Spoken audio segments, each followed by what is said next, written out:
Primer grado. Tecnología. Los procesos artesanales.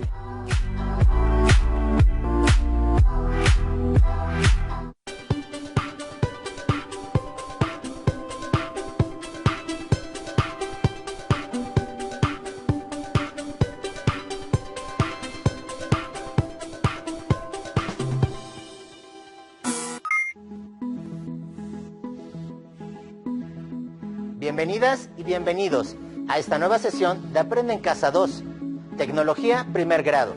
Es un gusto para mí estar con ustedes nuevamente. En esta sesión aprenderemos cómo es la organización técnica en los procesos artesanales.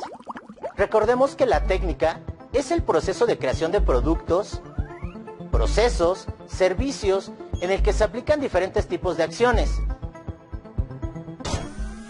Pongan mucha atención y registren en su cuaderno todas las dudas o inquietudes que les surjan durante la sesión, para que posteriormente las comenten y compartan con su familia, profesora o profesor.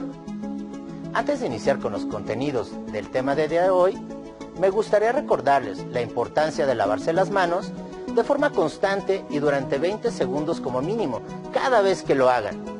Si estornudan, háganlo con el estornudo de etiqueta. Mantengan su sana distancia y utilicen cubrebocas o mascarilla cuando tengan la necesidad de estar en algún lugar público o espacio público. Tú me cuidas, yo te cuido. Ahora sí, veamos qué necesitarán para esta sesión. Y aprovecho para saludar al profesor Vicente. Gracias, profesor Enrique. ¿Qué tal? Soy el profesor Vicente Jorge y es un gusto poder compartir este espacio para hacer llegar hasta sus casas el aprendizaje. Seguramente no ha sido fácil adaptarse a esta nueva normalidad. Sin embargo, les pido que sigan poniendo todo de su parte para continuar aprendiendo. Para esta sesión necesitarán cuaderno, bolígrafo o lápiz. ¿Tienen todo listo? Comencemos. En esta sesión hablaremos sobre los procesos artesanales y las acciones estratégicas, instrumentales y de control que se ponen en juego en el proceso de elaboración de un producto o un servicio. ¿Saben cuáles son las características de un trabajo artesanal? El proceso de elaboración de productos artesanales se caracteriza porque la mayor parte del trabajo está hecho de manera manual. Generalmente, los conocimientos y técnicas se transmiten de generación en generación y se realizan en pequeños talleres, en las casas o en las comunidades. Además, cada pieza que se elabora es única. ¿Saben que en la elaboración de productos artesanales el conocimiento de todo el proceso lo tiene una persona? Veamos un esquema para que puedan ir tomando nota y organizando los contenidos. Aquí podemos ver cómo es la organización técnica de estos procesos, en donde cada persona que interviene en la elaboración de los productos conoce todo el proceso desde su concepción hasta su terminación. De esta manera es posible que en determinada fase del proceso las personas puedan intervenir para mejorarlo. Por ejemplo, en la alfarería, cada persona conoce el diseño de lo que va a realizar, sabe qué insumos necesitará, prepara la materia prima, conoce las técnicas a utilizar, realiza la composición o moldeado, el secado, el pulido. Sabe en qué momento llevar la pieza al horno y ella decide cómo decorar su creación. Un artesano elabora un producto de principio a fin con la ayuda de herramientas de mano y algunas máquinas simples, como la rueda, la polea, el torno y la cuña, entre otras. La elaboración del producto está basado en la destreza manual y en la habilidad de manipular herramientas. Por lo general, el artesano tiene contacto directo con la persona que utilizará el producto, lo que le permite conocer sus necesidades y trabajar de acuerdo a los tiempos definidos por ella. El proceso artesanal no se refiere a la elaboración de artesanías de las diferentes comunidades de nuestro país, sino al conocimiento e intervención total del proceso de producción de un producto o un servicio. En la actualidad, muchos de estos conocimientos se están perdiendo. ¿Les gustaría aprender a realizar trabajos de manera artesanal? ¿Cuál sería? Acompáñenme a ver el siguiente video. Bienvenidos. El día de hoy nos encontramos con el señor Horacio. El señor Horacio trabaja todo lo que es la zona chinampera y la producción de la Nochebuena. Señor Horacio, ¿nos puede platicar algo del proceso de cómo hacen o cómo la cultivan, cómo la trabajan, la Nochebuena? Bueno, para empezar nosotros compramos la plántula. La plantulita es la planta es la Nochebuena en sí, chiquita. Y nosotros de ahí la plantamos a una maceta de 7 pulgadas. La de 7 pulgadas es la de más grande que nosotros trabajamos. Tenemos 7, 6 y 5 pulgadas. ¿Y este proceso lo realizan muchas personas, pocas, o cuántas personas lo realizan? Pues, ¿qué le diré? Aquí en esta área se puede decir que un 30% yo creo trabajamos Nochebuena. Un 30%. ¿Y qué tipo de herramientas utilizan? Pues más que nada tierra, maceta y las manos. Con las manos, Sí. O sea, todo es el cambio Sí, con las manos. todo sembrado. llenado de maceta, de plantaciones con las manos. Con Y- las manos, más que cuando se prepara la composta de la tierra, se es apalear. Apalear, se prepara la tierra paleada y es como se prepara la tierra. Acabamos de observar el proceso artesanal de la producción de la Nochebuena.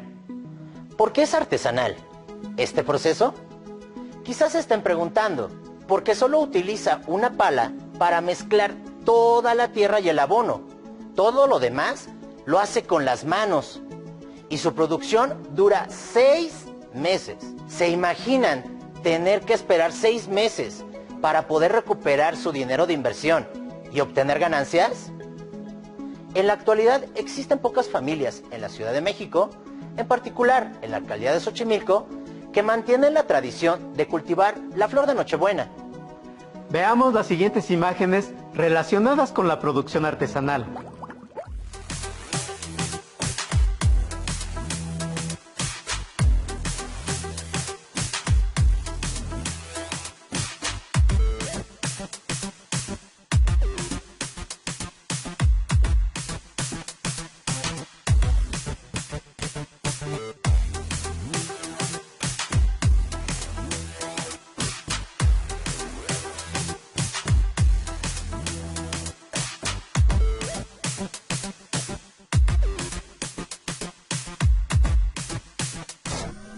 ¿Qué opinas de esta presentación, profesor Enrique?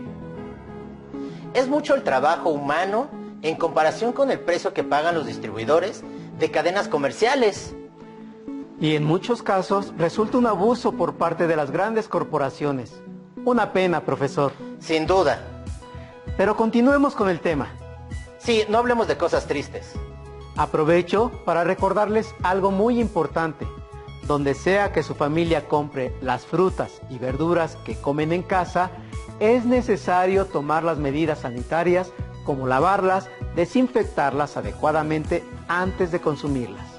Es necesario saber que en la mayoría de los procesos artesanales se utilizan herramientas y máquinas simples. Veamos esta diferencia.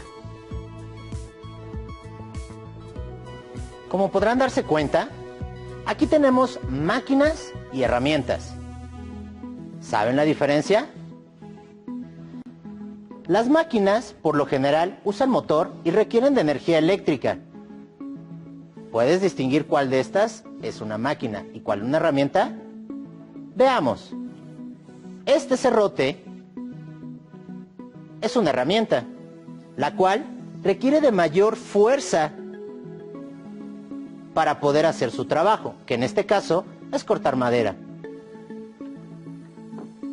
En el caso de la sierra, es una máquina y requiere forzosamente de energía eléctrica. pero el esfuerzo es menor, ya que solamente se llevaría con la pura guía. Esta de aquí es una herramienta, es un molcajete.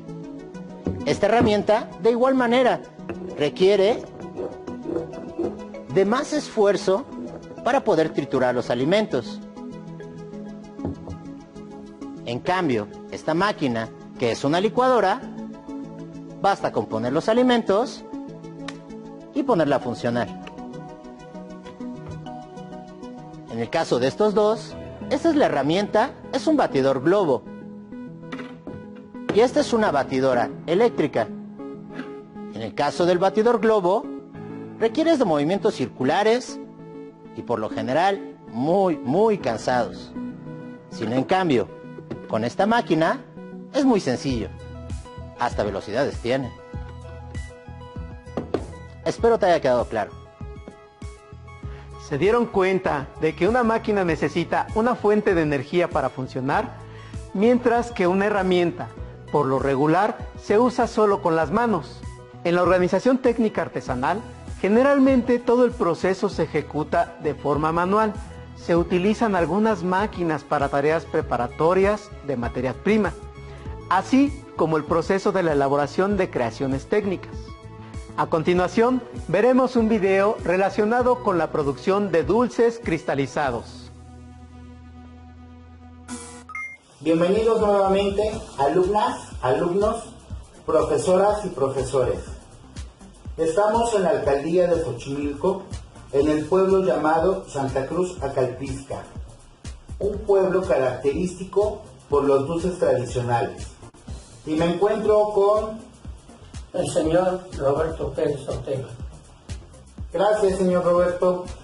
Quería hacerle una serie de preguntas porque veo que aquí se genera el dulce típico de una forma tradicional. ¿Me podría usted decir cómo se inició en este oficio? Bueno, en este oficio yo me inicié por medio de mis padres, porque ellos fueron los que empezaron a trabajar este negocio, se puede decir, ¿no? Lo del dulce cristalizado.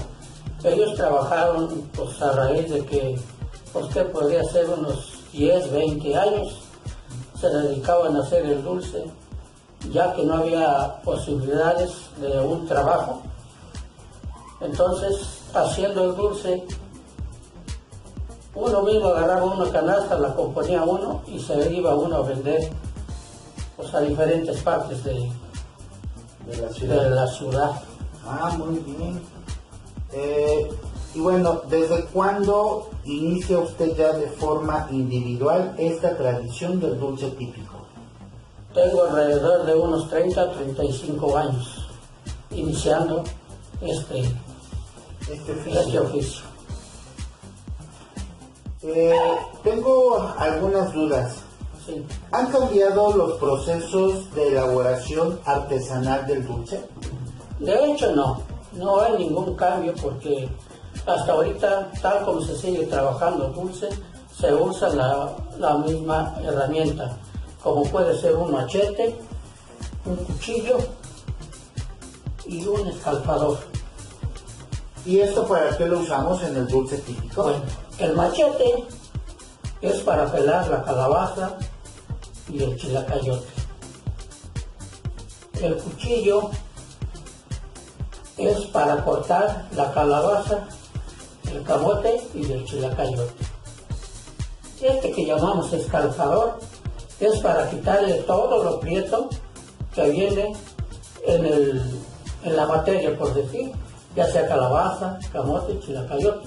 Por medio de este aparatito que se llama escalpador, se limpia la pieza y ya se puede empezar a elaborar. ¿Quién enseñó la técnica de la elaboración? Mi papá. Su papá. Y de ahí no se ha modificado. De ahí no hay ninguna modificación. Sigue siendo un proceso completamente Yo mismo normal. sigo trabajando el dulce. ¿Utiliza alguna máquina en específico el cual le ayude al proceso artesanal o sigue siendo todo manual? Sigue siendo todo manual. En promedio de tiempo, ¿cuánto es lo que le dedica para hacer dulce artesanal? Bueno, mire, hay diferentes cosas, ¿no? Porque por decir, si yo me pongo a hacer un dulce de leche, que ahí está al frente, hay puntos que hacemos hasta de 25, 30, 35 litros de leche, en lo cual dura pues entre 2 y 3 horas. La calabaza, el chilacayote y el camote, pues puede durar menos tiempo también, porque lo primero que se hace para elaborar este tipo de dulces es empezar lo primero es pelar, después es cortar, y ya cuando esté todo preparado, cortado, en una tina se agrega agua con una poca de cal. Para sí mismo, ya estando el agua de cal, se puede echar la calabaza, el camote y el chilacayote en agua de cal, como vulgarmente se dice. ¿Para qué? Para que este producto se ponga un poco tieso y a la hora de empezar a procesar no se desbarate. Ok. ¿Y dónde consigue las materias primas? De hecho, las materias primas me las vienen a dejar hasta acá, hasta mi domicilio. Yo no salgo a comprar ninguna cosa que yo ocupo. Si ocupo azúcar, me la traen hasta acá. Y lo demás, calabaza y camote, chilacayote, lo mismo que la leche, me la vienen a dejar hasta acá, hasta mi casa. Ya tienen sus proveedores. Así es. ¿Vienen de algún lugar o los cultivan por aquí cerca? No, la calabaza y el chilacayote vienen de un lugar por aquí, por el estado de Chalco.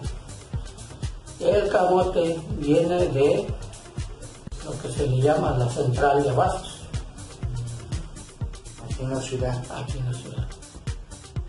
Y bueno, ¿quiénes son sus mayores consumidores? Pues de hecho yo tengo pues muchos consumidores ya desde hace años, ¿no?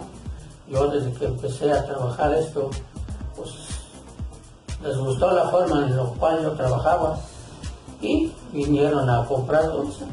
Desde entonces, de la fecha para acá, siempre he tenido muchos consumidores y gracias a Dios, pues la venta siempre ha ido muy bien. ¿Hay algún sector de la población en específico que le consuma? ¿Gente adulta, niños, adolescentes? Pues aquí casi por lo regular son puras personas grandes. De adultos. Adultas. Sí. De niños, nada. Lo que es las personas, sea una dama o un señor, pero ya son grandes, por decir, adultos. ¿Lo suelen a vender a los estados? A diferentes partes. A diferentes partes. Ahorita esos productos, por ejemplo, ¿en dónde están a la venta? O sea, y aquí y es como le digo, de aquí sale el dulce que me vienen a mí a comprar para irlo a vender a diferentes partes. Lástima que yo no sé a dónde verla, pero una parte de este dulce que está aquí presente se vende en el mercado de Coyoacán. De Coyoacán. Oh, muy bien, y es bastante visitado por el turismo.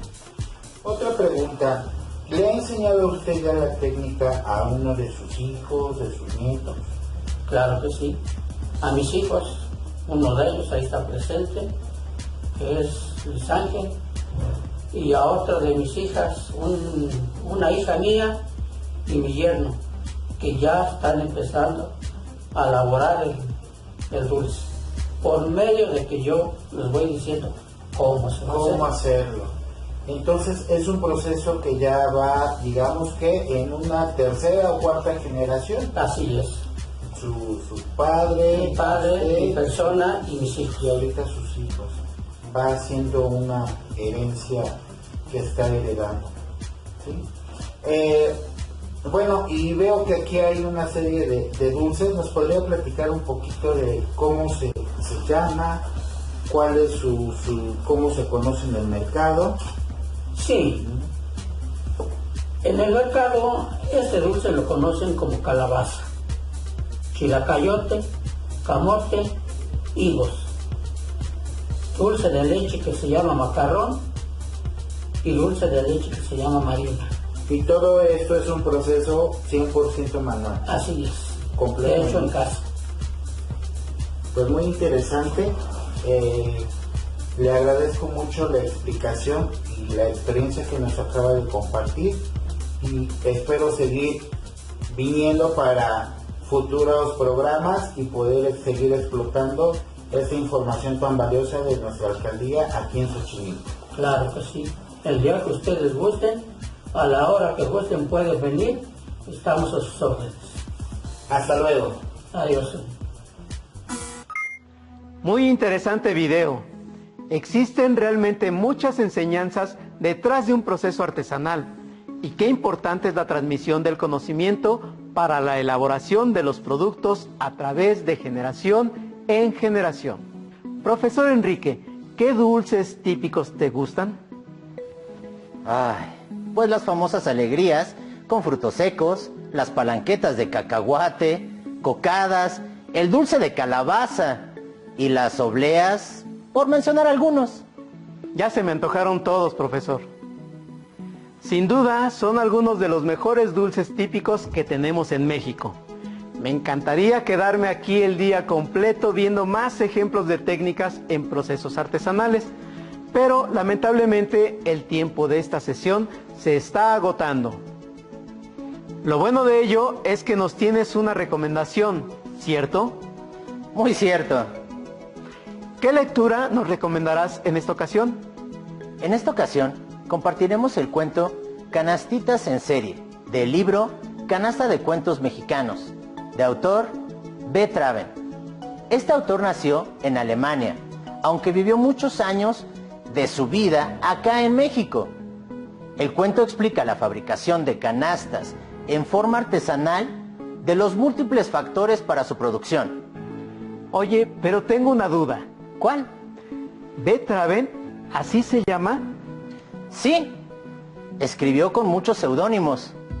Así que B. Traven no se sabe bien por qué. Me gustan mucho esos datos curiosos. Ahora sí, te dejo hacer la recomendación. Es un cuento que narra la historia de un turista que llegó al estado de Oaxaca, México.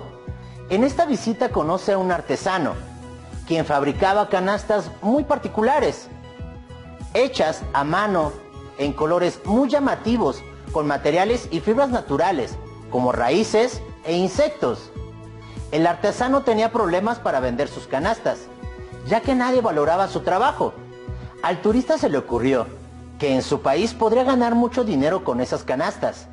Cuando regresó a su ciudad, se le ocurrió un gran negocio con las canastas. Así es que va a una confitería donde venden diferentes productos, entre ellos chocolates, y vio que podrían ser usadas las canastas mexicanas como envoltura. El turista regresa a México para cerrar con el artesano el gran negocio y quedar en común acuerdo con el costo de cada canasta. ¿Quieren saber qué pasó? Los invito a que busquen el libro Canasta de Cuentos Mexicanos, del autor Bruno Traven, y terminen de leer este gran cuento. Ahora los dejo con el profesor Vicente. Gracias, profesor. ¿Qué les ha parecido la sesión en esta ocasión?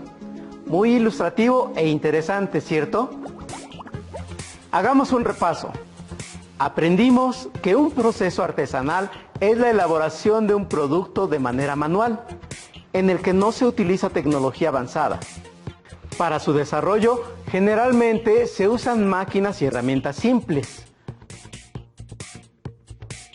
Por lo general, son elaborados en talleres familiares o en comunidades, pero también pueden ser elaborados en casa de manera personal. Y lo más importante, la organización técnica del trabajo artesanal es elaborado por una o varias personas, pero todas conocen cada una de las fases del proceso. Las acciones del proceso artesanal que se mostraron fueron las siguientes. Acciones estratégicas. Estas acciones se refieren principalmente a la planeación de todo el proceso de elaboración. Es de suma importancia el conocimiento de la técnica de elaboración, así como del proceso completo del producto final. Acciones instrumentales. Se refieren principalmente al conocimiento y acciones que se realizan con las máquinas y herramientas, así como de la materia prima durante la elaboración de un producto artesanal. Acciones de control y regulación. Implican los saberes que tiene el operador de las herramientas y de los materiales que utiliza para lograr un fin. Tiene que ver con la habilidad y destreza del artesano. Les sugiero compartir sus respuestas con su profesora o profesor, con sus amigos y familiares sobre las características de los procesos artesanales. Los invitamos a que reflexionen sobre alguna necesidad personal o de su casa. ¿Qué les gustaría resolver de manera artesanal desde su énfasis de campo? No olviden mantener la sana distancia y usar cubrebocas, así como el estornudo de etiqueta. Nos vemos en la siguiente sesión. ¡Hasta la próxima!